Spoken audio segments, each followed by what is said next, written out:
Hey guys, I'm sorry about the terrible video quality. I'm just a 720p girl living in a 1080p world. I'm intrigued by how the label Eclectic Witchcraft gets a really bad rep, and don't even deny that. Even when fellow witches are pretending they're open-minded, secretly or in subtext, eclectic is more often than not used pejoratively. Never mind that almost every lineage to mystery tradition is at its inception eclectic, but hey, after X number of years and Y number of people all uniformly believing the same eclectic thing, it becomes traditional with that capital T.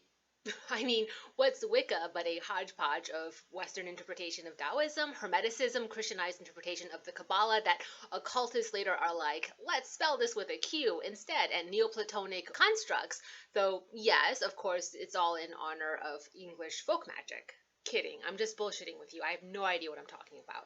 What drives an eclectic practice of witchcraft for, I would say, everyone? Yes, universally, I'm bold with my claims, aren't I?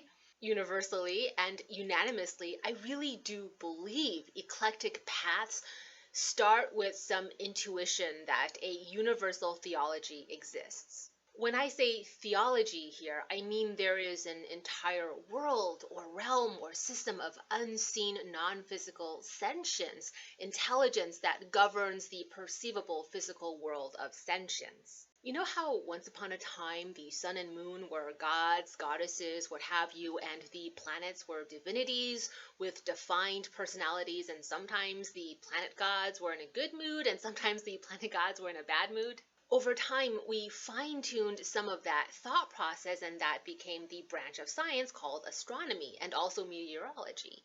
But astronomy and meteorology still can't explain everything, so we still have some traces of astrology and folk beliefs of magic, right? Magic is intuitive knowledge of something systematic that our scientific, rational minds cannot yet prove, cannot yet define in a measurable, provable way. Once upon a time in ancient China, we believed your physical body was full of these lords or forms of deity, and they controlled your physical health. And the vocabulary of medicine was driven by these beliefs in inner lords, gods, what have you. In the West, you had the humors, and in every culture, there was some early form of inner alchemy rooted in the purpose of medicine, health, and healing. Modern medicine hates the folksy and superstitious, the holistic, and yet ironically, that's its legacy. Modern medicine comes from these ancient beliefs that your body was full of little gods or whatever. And intuition expressed out loud as little gods and religious beliefs form the hypotheses that rational analysis can then pick up where intuition leaves off and truly measure, truly understand, and process divinity so that concepts of divinity become science. So I don't necessarily put science and religion on these two polar opposite ends of the spectrum. And in the same way, there is a universality to science as that's baked into its definition, right? I believe there is a universality to religion or theology because it's the precursor of science. Theology is irrational or non-rational intuitive science that sometimes we get wrong, and sometimes we're onto something that will eventually evolve into scientific discoveries and innovations. So I really believe this so-called binary of reason versus theology or intuition is quite fluid, and one requires the existence of the other. I say God, goddess, and I'll even attribute very specific names to God and goddess, but at the same exact time, contemporaneous to doing that, I also believe it's an intuitive knowledge that there is something systematic governing what's going on, though the capacity of what we officially call science can't quite explain it yet. So then, why witchcraft? Well, because to me, witchcraft is the pursuit and passion for science, but by a path that is not rational based. And I think since the scientific revolution during the age of reason, remember, reason, we defined science in a very certain way, and the Western civilization came to value reason and logical thinking over intuition and religious or mythological explanations. Ultimately, I would argue that's a good thing, and I'm glad for it. But because of how deeply rooted our concept of science is in reason versus science in intuition as a global society right now, we're not ready to be more holistic. And by holistic, I definitely do not mean throw science and logic out the window. In fact, the opposite. I really mean holistic, whole, everything. Let's try to account and reconcile all of it. I don't think I've ever encountered a form of witchcraft that wasn't methodical. It's just a very, very different approach to the methodology of science as defined during the Age of Reason. Even when the witch says, "Oh, I operate on intuition and go by my hunches," if you truly examine what they're doing, it's very methodical and follows a very sophisticated level of intellectual rigor, and it is most certainly systematic, even if they aren't fully conscious that that's exactly what they're doing. Asian cultures are a little more dialed into and generally more open to other aspects of science, to the nuance of what science can encompass. But with Western imperialism across Asia, even that changed. Ritual is like experiment time. It's the experiment in motion. It's alchemy at work. Sometimes ritual is about manifesting a change in your environment, and sometimes it's about manifesting a change in yourself. But it's still about attempting a systematic way to try and solve a problem. And for me, that's witchcraft. Witchcraft is premised on a belief in a divinity and a demon inherent in all things, and animism present in all physical matter. And you the witch, possess a capability to harness those animated forces to manipulate change in physical matter, just like how scientists can manipulate phase changes in these states of physical matter. In the pursuit of universal theology, you are required to be open minded, meaning you're required to consider every aspect, every idea, every perspective, and see how it can all be reconciled. Science in one area of the world, no matter the culture and society, is by definition exactly the same as the science in another area of the world, no matter the culture and society. Mathematics is a universal language. So is music. Even when you're listening to music from a culture that's totally foreign to you, isn't it almost uncanny how you can pick up immediately what emotions are being expressed by that piece of music? If you're passionate about trying to understand what's beyond the veil, as it were, about trying to know all there is humanly possible to know that could potentially lead you to realize a universal theology, its own form of science, then you're just naturally, intuitively going to be interested in all forms of witchcraft. You're naturally, intuitively going to be eclectic. Like I said, I would almost go so far to the extreme as to say it's required. Witchcraft requires you, if it's a systematic, intuitive based science, it requires you to be eclectic, to account for, consider, and to experiment with all expressions, states, and conditions. No? Are you going to argue that point with me? I mean, please do, please. You know what's funny? During the 15th century and even the early part of the Age of Enlightenment, there was a prevalent humanistic intuition about a universal religion. And at the time, theologians believed that if you went back to ancient religions, you could reveal that universal truth or universal theology about what divinity and also what evil truly was. Hermeticism and Rosicrucianism arose in the spirit of pursuing some universal theology. Is philosophia perennis, or perennialism, a specific attitude of spirituality, the same thing as this intuition of a universal theology? I'm not sure. I think they're connected, but how exactly, that I haven't quite hashed out for myself yet. Perennialism, by the way, is when you believe every single religion of this world is sharing a core truth about the universe and metaphysics.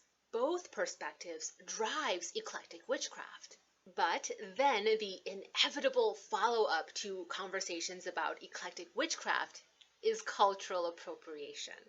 First, to respond to that, I only want to speak from the perspective of a native practitioner of East Asian forms of witchcraft and metaphysics.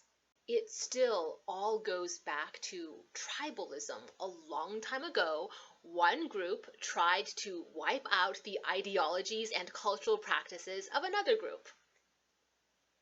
Against all odds, that other group managed to salvage its ideologies and cultural practices even into present day. Now, in present day, this group's descendants, who a long time ago tried to wipe out this group's cultural and social identity, now wants to adopt these same belief systems and practices their own ancestors tried to wipe out. Now, holding some semblance of leverage and power, this group is saying, no, back off, I'm going to gatekeep and no trespassing. You don't deserve to be welcomed in because of what your ancestors did to my ancestors, the legacy of which I am still suffering from to this day, which has a detrimental impact on my everyday livelihood. Like, unpacking that is magnificently complicated. First, if you really want to be spiritual, truly, you need to start by getting the whole idea of right and wrong, the binary of good versus evil, hero versus villain, and justified versus unjustified out of your head. That's for the realm of politics, law, and policy, which, by the way, is a subject I'm very zealous about and interested in, but it just isn't the conversation du jour. Yes, you have that conversation when you're talking politics, but not when you're talking about the pursuit of a Prisca Theologia. So the first mental exercise is to separate the two. Justified or unjustified. For me to say that your practice of an Eastern tradition, faith, or spiritual practice is wrong because you're not genetically Asian, or maybe you're not enough genetically Asian for me to count you as kin, that's tribalism. I don't think that's wrong, and I don't think that's invalid. Tribalism protects the tribe from viruses, wolves in sheep's clothing, and all sorts of threats from outside. I get it. It's really kind of funny to me almost, the distinction between politics and spiritual beliefs. Abortion is usually seen as wrong by the political right, while the political right says capital punishment is okay, let's do it. The political left tends to be okay with abortion, but says capital punishment is morally wrong. Likewise, broadly speaking, the political right tend to view the concept of cultural appropriation as silly identity politics, but then are all about defending their borders from immigrants. The political left is more sympathetic to issues surrounding cultural appropriation, but are hostile to the idea of national border control. Both the conversation about cultural appropriation and border control are in spirit the same conversation. You got that, right? That's why, to me, the political conversation is necessarily separate and distinct from the spiritual, metaphysical conversation. In other words, my opinion and stance is that there are socio-political justifications for gatekeeping East Asian mystery traditions and even valid tribalism. But in terms of spiritual justifications, I think the total opposite. I have no right to gatekeep, especially if I'm coming from a Buddhist or Taoist perspective, ironically enough. I think there needs to be some gatekeepers, meaning it's necessary that there is a balance in your community between those who are religiously conservative and want to preserve tradition as is, and those who are religiously progressive and want tradition to evolve with the times. I think it's important that the two coexist, that the two conflict with each other, but the two allow one another to coexist as well. Does that make sense? Here, conflict and tension is a healthy thing. Spiritually, and the spirit of our global society today is evolving and progressing more toward erasing borders. Have you noticed that? And I mean borders in a figurative sense. I truly believe that if you only stay within the magical traditions and folk magic of your own ethnic background, you won't evolve in your craft. When you don't evolve in your craft, this interactive relationship you have with divinity, a radical, intuitive, systematic approach to understanding the unseen and the unknowable, I don't believe you can unravel that universal theology for yourself. I don't think you can know the Holy Spirit without knowing the many names and many faces of the Holy Spirit. What was the point of this ramble again? Oh, right. What are your thoughts on eclectic witchcraft? Do you identify in any way with that practice? Do you believe a universal theology exists? Do you buy into the notion of perennialism or perennial wisdom? I'd love to hear your thoughts and perspective.